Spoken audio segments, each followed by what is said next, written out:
Welcome to Real Life with Jenny. My name's Jenny Senapatiratna. Grab your favorite drink and a snack and we will get started. Today I have a blueberry scone. It's a little mini one. It's really yummy. And I have some mango green tea. So let's get real. I live in Minnesota and Minnesota is very cold. Or very hot. There's really no in between, except in the fall. And so in the fall, all of the leaves come off the trees. For those who don't normally experience fall, you see it on TV all the time, but you don't experience it.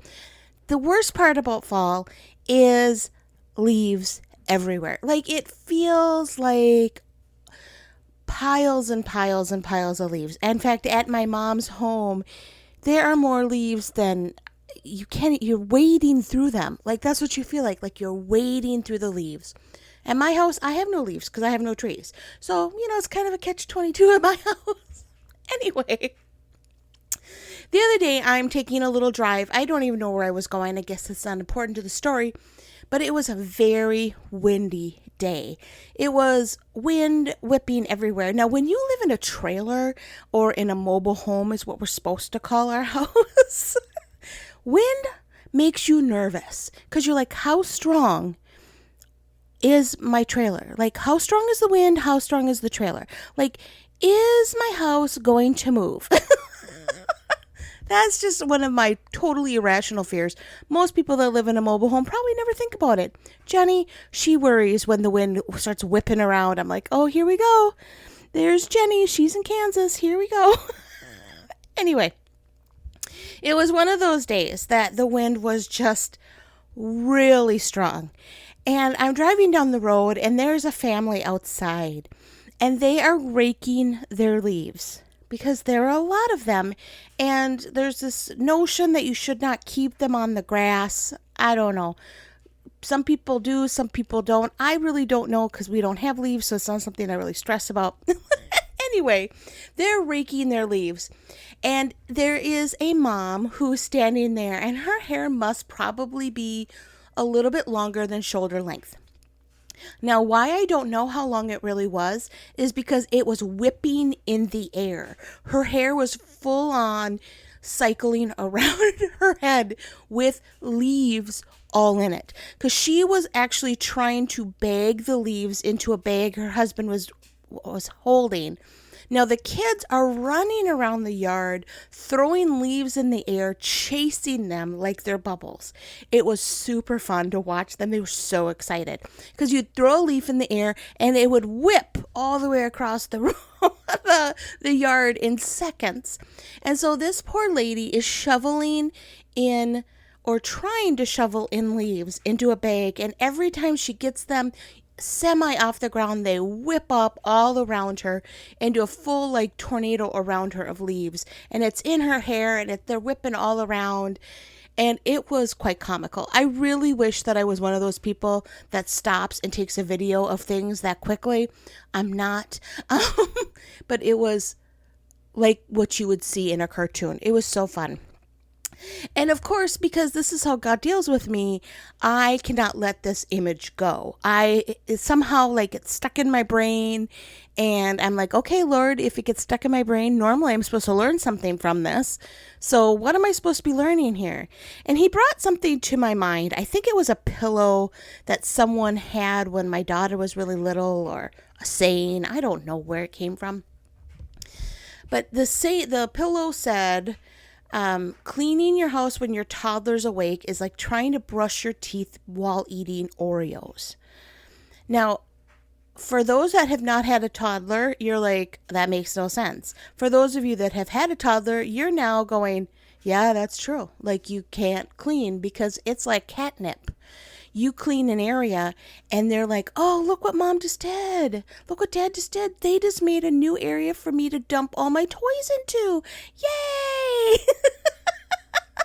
The minute I would organize a bookshelf, my daughter would be like, look at this. Look what mom did for me. I get to pull all the books off. Yay! Thank you, mom. You eventually wait till they go to bed. Eventually you're like, I'm just not going to clean all day till they go to bed. And then as they get older, you're like, I will clean when they're 5. They go to school because you don't clean overnight because they wake up in the morning and make the exact same mess. It's almost a losing battle. Like this poor lady who's trying to put leaves into a bag on one of the windiest days I've seen in a long time. It just feels like you're fighting a losing battle. And I have been thinking about this season of when my daughter was a toddler and how it really did feel like a losing season. Not because she was a bad kid, she was great. But they are so adventurous and so do not understand cleanup. I think we went through like 6 cleanup songs. That you'd find a cleanup song and you'd make it super fun and everybody's going to clean up. And really what happened is mom and dad are cleaning everything and she's on the couch jumping up and down singing the song. Honey, you're supposed to be cleaning. I ain't cleaning. I am cleaning as she's jumping on the couch. Probably doesn't happen at your house. I'm sure I'm the only one that has had problems getting a toddler to clean or a elementary kid to clean. I'm probably the only one that understands that, but that's okay. So we have these seasons in our life is what I started thinking about. And in the Bible, it actually talks about it in Ecclesiastes. Now, for those who haven't read the whole Bible through, I really encourage you to do this. But in Ecclesiastes 3, it says, there's a time for everything and a season for every activity under the heavens. And it goes on to talk about mourning and dancing, scattering stones and gathering stones, planting and uprooting. There is a time to search and a time to give up. Like it is pretty much covers everything. It's kind of an interesting thing when you read through it. But there are seasons. When you're a farmer, and I am not, let's be very clear, I'm not a gardener. I have tried and I am not good at the whole reaping and planting kind of thing. But when you are a gardener or you're a farmer, you know that you do not harvest while you're planting. That just does not happen. You're not like, oh, it's harvest time, so I'm going to put all the seeds in the ground. There's a season for that, right? There's a season that you plant and there's a season that you harvest. You don't mix those two up. If you do, it doesn't work very well. But as I would say adults, mostly who listen to this, we understand that there are seasons, but we don't live our lives that way. We live our lives under a complete lie. This is maybe not you. Maybe you've got everything under control. But we live under the lie that we can have it all. That we can do it all. That we can have it all. That only thing that's holding you back is you. Right? Now, I am married to a man who reads he loves those kind of like improve yourself books. I think they're called self-help, but that's not really what I call them. I call them trying to achieve something that maybe you don't need to achieve books. But that's me because I don't like them, right? So that's maybe me being a little more critical than I need to be. But we can read all these books and see that you can do it all. You can have it all. And I'm here to tell you today you cannot.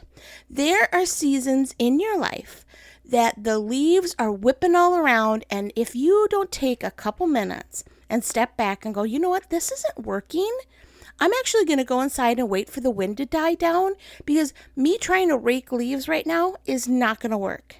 It just is not working. I could spend hours out here, or I could come back and do it in 15 minutes. Which would I prefer? But so often we don't stop. We will spend that 2 to 3 hours fighting against the wind to make it work. And I don't know who needs to hear that today, because you're trying to make something work in the midst of a windstorm that really can't work. The other thing that we do is, as just regular people, I think, whether we're Christians or non-Christians or no matter what we're doing, we live in a world that tells us we can have it all. And I am here to tell you that you can't. No matter how much money you have, you don't have it all. No matter how much success you have, you don't have it all. No matter how gorgeous you are, you don't have it all. We're so often comparing ourselves to things that are completely unrealistic. And there are seasons of life that sometimes you just need to understand you can't have it all. And I remember back several years ago now when my husband was on the road every weekend speaking, and I was too busy to go with him, which, has been my last couple months. I haven't been able to go with him because I'm taking care of my mom. But I'm working full time. I'm volunteering. I have a daughter in school. My husband's gone. It was completely chaotic. Not only was I volunteering, I was running the volunteer program in the section that I was in. So I was trying to coordinate all of the crafts and all of the songs and all of the lessons and all the leaders. And it was a little wild, and I had a full-time job, and my husband had a full-time job, and I'm like, what did I give up during that season? I gave up my health. I let things get out of control, and my health went down the tubes. Like, someone would come in with a sneeze, and I didn't end up with pneumonia. Like, it was just completely chaotic in that time because I didn't find time to balance my life. And so as I was watching this lady with the wind whipping through her hair and the leaves are all around, and she's desperately trying to pick up her yard, I thought, we sometimes need to stop and make a budget. And you're like, Jenny, let's not talk money. And I'm not talking money. Now, we all make a budget. Well, if you're wise, you make a budget, for your money. And you're like, this is what I spend it on. These are our priorities. This is where we're spending it. Maybe we need to stop spending it here. We're going to put it over towards the house. A lot of people go through the Dave Ramsey, and all of a sudden they start snowballing their debt and get rid of their debt. When you make a budget, you see where you're spending and what your priorities are, and if they're matching, if what you're spending your stuff on matches the priorities that you say you have, right? That's why we do a budget, because then we go, okay, you know what? It looks like Amazon's become a bigger priority than I think it should be. What am I doing on Amazon that maybe I need to stop buying, right? Jenny's stress buying. Anyway, we're not dealing with money.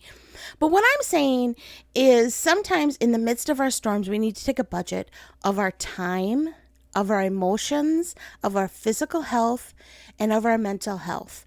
Now, I never, and I'm probably really weird, but I never take a walk without knowing that I'm going to make it back. I never set off on a walk and get exhausted and then go, oh no, now I have to turn all the way back. I emotionally and mentally think through, I know I can go so far because then I have enough energy to get back. Or I'm even smarter and I do it in a circle and I end up back. Those are on the good days. But I never take a walk and know that I don't have enough energy to get home. But we so often do that with other things like our jobs, our kids, our activities, things we volunteer in. We overcommit physically, time, money, and our mental and emotional health. We overcommit those things and we don't have enough to go around. We just don't. Maybe you do. Maybe you're a super person, and I am not speaking to you today. And I apologize for that, but I'm telling you, 99% of us, we over budget our time, our emotions, and our physical strength. We're like, you know what? My mom just moved a couple weeks ago, and I hired movers.